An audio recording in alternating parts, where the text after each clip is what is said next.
Bonjour et bienvenue dans cette vidéo, je suis Cathy du blog maindanslatterre.com, le blog dédié à l'apprentissage de la sculpture de l'argile.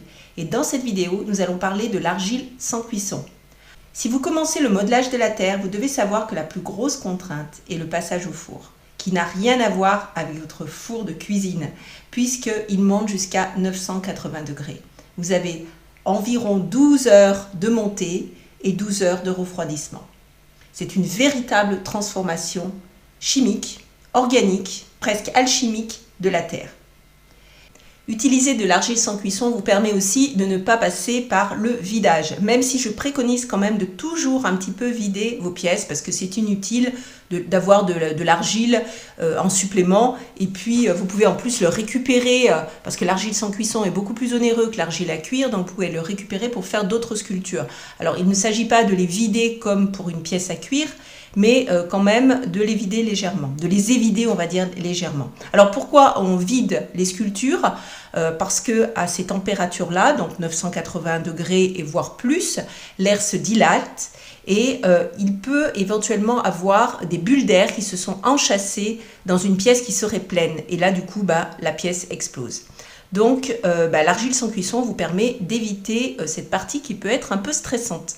Avant de commencer à parler de l'argile sans cuisson, je vous propose de télécharger mon livre « Réussir ma première sculpture facilement ». Vous allez trouver en fait toutes les techniques justement, que ce soit pour de l'argile sans cuisson ou de l'argile à cuire, pour ne pas vous stresser, pour rentrer dans une œuvre d'art, la comprendre la forme, comprendre la troisième dimension. Voilà, c'est facile, vous cliquez sur le lien qui s'affiche ou alors vous avez un lien aussi dans la description en dessous de la vidéo. Bien sûr, rien ne remplace la terre naturelle. C'est vrai que mon cœur ira toujours vers l'argile naturelle. Mais vous pouvez vraiment vous faire plaisir avec cette argile et commencer déjà à faire de superbes sculptures. Alors dans quel cas utiliser l'argile sans cuisson? Je vous le conseille en apprentissage. Un peu comme des ébauches en peinture, vous pouvez utiliser ce produit pour vous faire la main. Faire des essais de visage, de main, de différentes positions de corps avant de commencer un modèle plus grand par exemple. Si vous n'avez pas la possibilité de cuire vos pièces, ça arrive à nombre d'entre vous, il n'y a pas toujours un four de potier à disposition dans votre entourage, vous pouvez quand même réaliser de belles œuvres à patiner ou à peindre. Il existe des durcisseurs pour amplifier la solidité de vos œuvres en argile sans cuisson. Si vous n'avez pas envie de contraintes, mais juste vous amuser, c'est vrai que le passage au four peut quelquefois décourager, avec toute la technique qui va avec. Vider la pièce, vérifier qu'il n'y a pas de bulles d'air. Ça serait dommage de voir une pièce cassée quand on y a passé beaucoup de temps. Alors, utilisez de l'argile sans cuisson et ça c'est terminé. Vous avez juste à vous faire plaisir les mains dans la terre. Avec vos enfants, l'argile existe dans plein de teintes différentes, un peu comme la pâte à modeler. Et ils peuvent vraiment sculpter et avoir leur œuvre après quelques jours de séchage. Pour faire des empreintes, des motifs, pour couler du plâtre par exemple. Mettre une valeur ajoutée à vos cadeaux avec un petit objet attaché, cœur, feuille, peu importe, des symboles. Créer des petits objets pour du scrapbooking. Quand on voit le coût de ceux-ci en boutique, ça donne vraiment envie de les fabriquer soi-même. Sculpter des petits cadeaux personnalisés pour un événement, mariage, baptême, anniversaire. Et avec la technique que je vous donne à la fin de cette vidéo, vous pouvez vraiment réaliser des œuvres presque aussi solides que celles passées au four. Alors comment utiliser l'argile sans cuisson? Très simplement, la vraie différence est au niveau de l'emballage du produit après ouverture. Veillez à bien l'enfermer puisque par nature il sèche à l'air. Alors multipliez en fait les sacs plastiques, vérifiez de temps en temps avec une éponge de remouiller un peu votre argile, surveillez-la et ça devrait bien se passer. En général, elle n'est pas vendue en grosse quantité, donc vous pouvez vraiment la surveiller de près. Réservez cette argile à la sculpture ou à la déco, car comme elle n'est pas cuite, il vaut mieux privilégier des objets susceptibles de ne pas trop être manipulés. Bien sûr, elle ne peut pas être tournée, mais elle est parfaite en colombin. En modelage, à la plaque, et elle s'étale très bien au rouleau. Vous pouvez mettre une armature dans vos sculptures puisqu'il n'y a pas de cuisson. Comme cette argile ne se rétracte pas beaucoup, un petit peu quand même, parce que je vous rappelle qu'elle contient quand même de l'eau. Donc l'eau, quand elle s'évapore, elle laisse un espace et c'est ça qui fait que la terre se rétracte. C'est beaucoup plus important avec l'argile à cuire, mais avec l'argile sans cuisson, il y a quand même un peu de rétractation.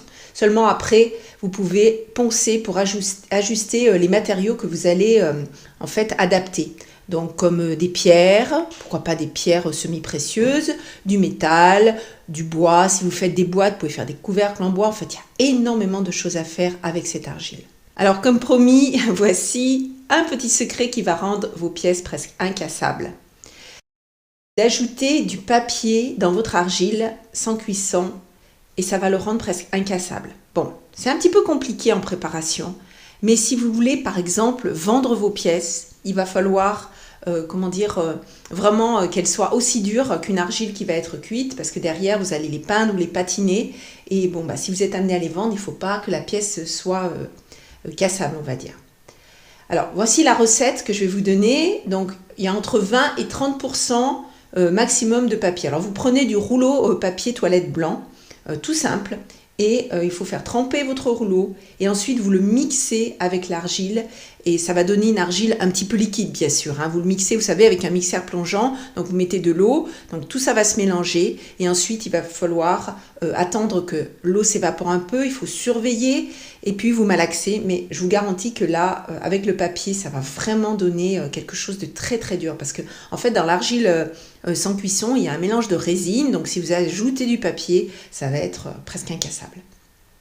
Bon, attendez quelques jours que le mélange décante et que l'eau s'évapore, bien sûr, comme je vous l'ai dit précédemment.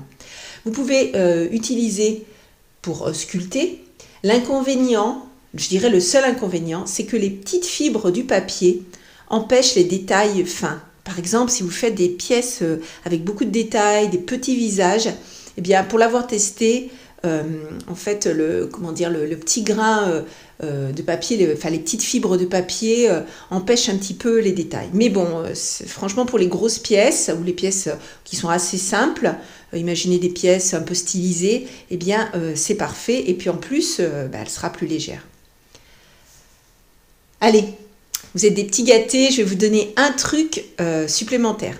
Lorsque votre mélange est encore liquide, vous pouvez aussi tremper du tissu et l'appliquer en drapé, par exemple. Et il deviendra très dur en séchant. Alors, c'est un truc qui est génial, donc pour vous éviter de modeler vos drapés, en fait. Il vous suffit de prendre votre tissu. Je vous conseille quand même un tissu pas trop épais, un tissu un petit peu, un coton, on va dire, voilà. Vous le trempez dans votre argile, donc sans cuisson, liquide que vous avez dilué. Et en fait, quand il va durcir, vous allez avoir de superbes drapés. Vous pouvez en plus passer un vernis résine durcisseur par-dessus, que vous trouvez en magasin de bricolage, et ça va créer encore une couche assez dure. Alors vous l'avez compris, plus d'excuses pour ne pas mettre les mains dans la terre, que ce soit en argile à cuire ou en argile sans cuisson. Vous avez maintenant tous les éléments, plus aucune excuse. Je reçois avec plaisir vos commentaires, j'y réponds personnellement. Vous pouvez bien sûr aussi m'envoyer vos photos par email. Je vous ferai un petit retour en toute bienveillance, bien sûr.